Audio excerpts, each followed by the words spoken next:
പൊന്നു മോള്. അയ്യോ അവിടെ എപ്പോഴല്ല ഇൻഫെക്ഷൻ ആവാൻ ചാൻസ് ഉണ്ട്. സ്കിന്നിൽ ശരിക്കും റെഡി ആവട്ടെ. ഒരേ ഒരാഴ്ച നമ്മൾ സമയം കൊടുക്ക്. പിന്നെ ഉമ്മ കൊടുക്കാനോ കെട്ടിപ്പിടിക്കാനോ ഒക്കെ പറ്റും. ക്ഷീണുണ്ടമ്മ. വിഷമിക്കേണ്ട മോളെ, ഒരാഴ്ച കഴിഞ്ഞാൽ നമുക്ക് നമ്മുടെ ചുരത്തിലോട്ട് പോവാമല്ലോ. അവരെത്തി സർപ്പത്തുകളിൽ നടത്താം. അത് നീ തന്നെ ചെയ്യണം. അത് കഴിഞ്ഞ് ഒരു കളമെഴുത്തും പാട്ടും കൂടി ചെയ്താൽ ഒക്കെ ശരിയാവും. സർപ്പത്തുള്ളിൽ ഞാൻ ചെയ്താൽ ശരിയാവും അമ്മ. അമ്മ പെട്ടെന്നിപ്പോൾ തിരിച്ച് തുരുത്തിലേക്ക് പോകുന്ന സേഫാണോ? ഞങ്ങൾ ദുരത്തിലേക്കല്ലാതെ പിന്നെ എങ്ങോട്ട് പോകും? ഞങ്ങളെ നാഗദൈവങ്ങൾ കാക്കും. കാവിൽ വിളക്ക് വെച്ചിട്ട് എത്ര ദിവസമായി. പക്ഷെ ഇങ്ങനെ നോക്കാൻ പറ്റാത്ത കാവിലെ ദൈവങ്ങളൊക്കെ ആമയുടെ അമ്പലത്തിൽ ഏറ്റെടുക്കണ്ടെന്നൊക്കെ ഞാൻ TV കണ്ടല്ലോ.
Thank you. I was pleasantly surprised myself. ശരി.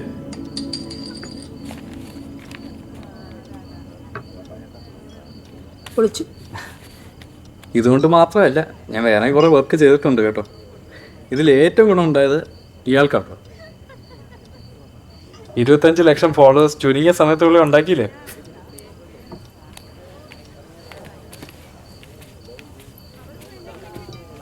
മാഡം, പുതിയ വീടൊക്കെ അടിപൊളിയാണ്.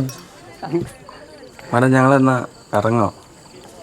കുറച്ച് അവർ കളിയാക്കുന്നതൊന്നും സീരിയസ് ആയിട്ട് എടുക്കില്ലേ. അന്നൂർ ഇരുന്നിട്ട് എൻജോയ് ചെയ്തിട്ട് പതുക്കെ പോയാൽ മതി കേട്ടോ. അതെ, ഇതുപോലത്തെ അവസരം എല്ലാവർക്കും കിട്ടാറില്ല. അത് ഏത് മാക്സ് പോയിക്കണം. ഇപ്പോൾ തന്നെ ആ സെലിബ്രിറ്റി ആക്ടർ ഈ വീഡിയോ ഷെയർ ചെയ്യില്ലായിരുന്നെങ്കിൽ ആരും അറിയത്തില്ലായിരുന്നു. നീര് രക്ഷപ്പെടത്തില്ലായിരുന്നു. Exactly. And the most important point for us to remember is that നമ്മുടെ രോഗിയെ അത്രയും ഒരു ക്രിട്ടിക്കൽ പോയിന്റിൽ നിന്നാണ് തിരിച്ച് ജീവിതത്തിലേക്ക് കൊണ്ടുവന്നത്. It is nothing short of A miracle, Manoj, അല്ലേ?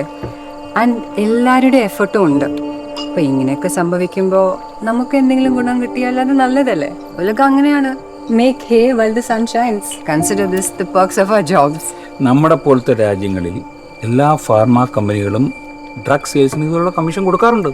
ഇതുപോലെ തന്നെ it's all about luck and fate. അത്രേ ഉള്ളൂ. And there is nothing wrong in aspiring for a better standard of living. അല്ലേ? അപ്പോൾ cheers, അടിച്ചു പൊളിക്ക്. Enjoy, gentlemen. യൂട്യൂബ് കാണുന്നതിൽ പോട്ടെ.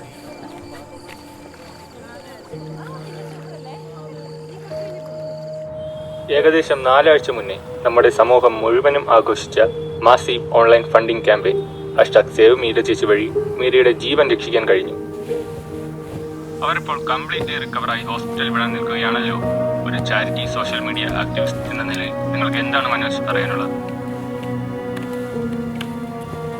മറ്റുള്ളവരെ സഹായിക്കുമ്പോൾ കിട്ടുന്ന സന്തോഷം കാണുമ്പോഴാണ് ജീവിതത്തിന് ഒരു മീനിങ് ഉണ്ടാകുന്നതെന്ന് എനിക്കിതിൽ നിന്ന് മനസ്സിലായി. അതുകൊണ്ട് ഇതേപോലെ ബുദ്ധിമുട്ടുന്ന ആരോഗ്യമില്ലാത്തവർക്ക് വേണ്ടി എന്തെങ്കിലും ചെയ്യാൻ വേണ്ടിയാണ് ഞാൻ ഈ പുതിയ ചാരിറ്റി ഫൗണ്ടേഷൻ തുടങ്ങിയത്. മനോജിനെ കൊണ്ട് നല്ല സഹായം ഉണ്ടായിരുന്നല്ലേ? മനോജും കൂടി ഇറങ്ങുമ്പോൾ അതിന് ബാധ്യതയാകില്ലേ?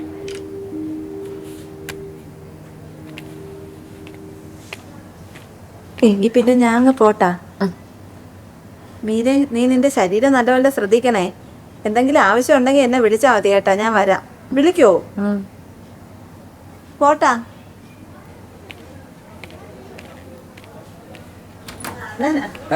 ഓ, ഞാൻ ഒരുപാട്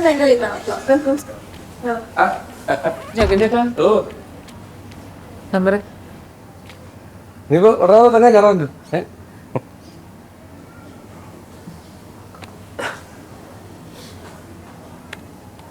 നമുക്കിപ്പോ എങ്ങനെയുണ്ട്?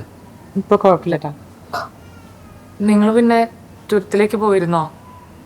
നിങ്ങളെ പട്ടികൾക്കും പൂച്ചകൾക്കും എന്തെങ്കിലും കഴിക്കാൻ കിട്ടണ്ടോ? നിങ്ങളുടെ വള്ളമേ അത് ഞാൻ ഇങ്ങനെ കൊണ്ടിട്ടിട്ടുണ്ട്. ആഹാ, ഇന്ന് മീര വളരെ ഉഷാറാണല്ലോ.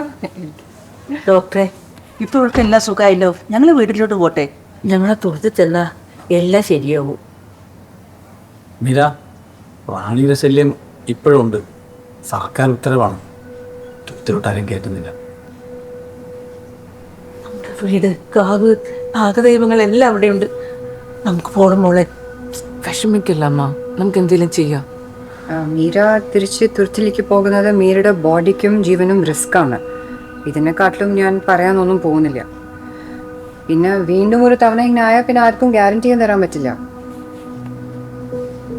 അമ്മേ വിഷമിക്കില്ലേ? നമുക്ക് കാര്യങ്ങൾ നിങ്ങൾ ശരിയാക്കാം. അമ്മ വിഷമിക്കില്ലേ?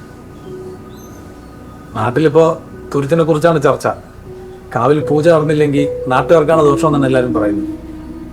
ഇതുപോലെ ആരും നോക്കാനും പൂജയും കർമ്മവും ചെയ്യാൻ പറ്റാത്ത കാവുകളിലെ ദൈവങ്ങളെ ആമട ക്ഷേത്രത്തിൽ കുടിയിരുത്താന്നാണ് നാട്ടുകാരിൽ ചിലരൊക്കെ പറഞ്ഞുകൊണ്ട് നടക്കുന്നത്. അതങ്ങ് ചെയ്തുകൂടെ? നാട്ടിലെ ഭക്തന്മാർക്ക് സന്തോഷാവും ചെയ്യട്ടെ. ഇല്ല ഇല്ല, ഇതൊന്നും നടക്കില്ല. മീര ഇതൊക്കെ വിചാരിച്ചിട്ട് കൂടുതൽ സ്ട്രെസ് ആകണ്ട. ഇതിനൊക്കെ കുറേ സമയമുണ്ട് ബാക്കി. നമുക്ക് എന്തെങ്കിലും ഒരു സൊല്യൂഷൻ കണ്ടുപിടിക്കാം.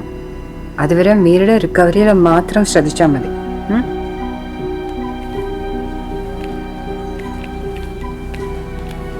ഡോക്ടർ വളരെ കേട്ടോ. അമ്മ ഇപ്പോഴത്തെ കാര്യങ്ങൾ മനസ്സിലാക്കി കേട്ടോ.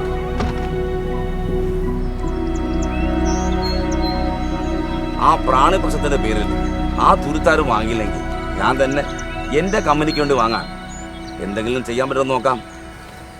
എല്ലാ ബോർഡ് മെമ്പേഴ്സും സമ്മതിക്കുമെന്ന് തോന്നുന്നില്ല. ഈ ഒരവസ്ഥയിൽ ഞാൻ നിങ്ങളെ സഹായിക്കണ്ടേ? എൻ്റെ ചേട്ടൻ്റെ മോളായി പോയില്ലേ? നിങ്ങൾ കുറേ നേരമായല്ലോ എന്തൊക്കെയോ പറയുന്നത്. ഇത്രയും വർഷമായിട്ട് ചെറിയച്ഛൻ എവിടെയായിരുന്നു? ഞങ്ങളുടെ അച്ഛൻ മരിച്ചപ്പോൾ 1-2 തവണ വന്നു എന്ന് അമ്മ പറഞ്ഞ് ഞാൻ കേട്ടിട്ടുണ്ട്. എനിക്ക് അത്ര തന്നെ ഓർമ്മയുള്ളൂ. നീ അനുഭവിക്കുന്ന സർപ്പദോഷങ്ങൾ കാരണം അത് തന്നെ. ജനിച്ച ഉടനെ ചേട്ടൻ. മോളെ, കളമെഴുതുന്നവരെ വിളിച്ച് കാവിലെ കളമെഴുത്തും തുള്ളലും നടത്തണം. ശാപം കിട്ടിയ ദ്വീപിലെ കാലുകുത്താനെ ഉള്ളൂര് എന്നല്ല പോലീസ് ആരെയും അനുവദിക്കില്ല. പിന്നെയാണ് കന്യകമാരായ പെൺകുട്ടികളെ വെച്ച് തുള്ളൽ നടത്താൻ പോകുന്നത്.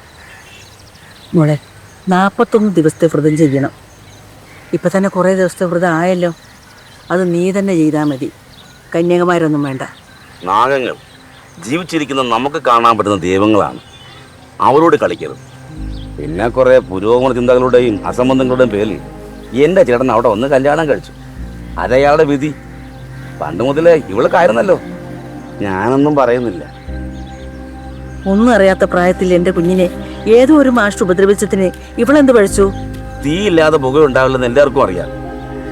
അന്ന് എൻ്റെ കുഞ്ഞിനെ കൊണ്ട് സർപ്പത്തൊഴിൽ ചെയ്യിച്ചിരുന്നെങ്കിൽ ഇതൊന്നും സംഭവിക്കില്ലായിരുന്നു. അത് അന്നല്ലേ. ഇപ്പോഴോ ഇതെല്ലാം നാട്ടുകാർക്ക് അറിയാം. നമ്മളെ അറിയുന്ന ദൈവങ്ങൾക്ക് നമ്മളെക്കാൾ നന്നായി നമ്മുടെ ശരീരത്തിന്റെ ആവശ്യങ്ങൾ അറിയാൻ കഴിയും. വീട്ടിത്തരങ്ങൾ ചെയ്ത് വീണ്ടും നാഗശാപങ്ങൾ ഏറ്റുവാങ്ങണ്ട. ആ നാട്ടുകാർക്ക് സഹിക്കില്ല.